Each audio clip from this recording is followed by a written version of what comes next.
আপনাদের দাবি ছিল নাকি? আজকে পার্টির যে প্রধান পৃষ্ঠপোষক আমাদের ম্যাডাম আসছে, ওনার ওয়াইফ আসছে, ঠিক আছে?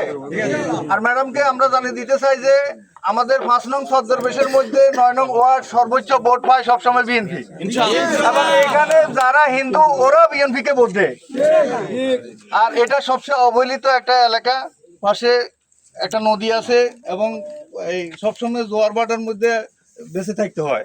তো আমি চাই আপনারা যেন যদি ক্ষমতায় আসেন, ইনশাআল্লাহ অবশ্যই আসবেন, এই আদর্শ গ্রামকে যেন আধুনিক একটা গ্রাম হিসাবে তৈরি করেন, এবং এখানে একটা তদন্ত কেন্দ্র আছে, এটা যেন পূর্ণাঙ্গ থানা হয়, এটা আমি দাবি রাখতেছি।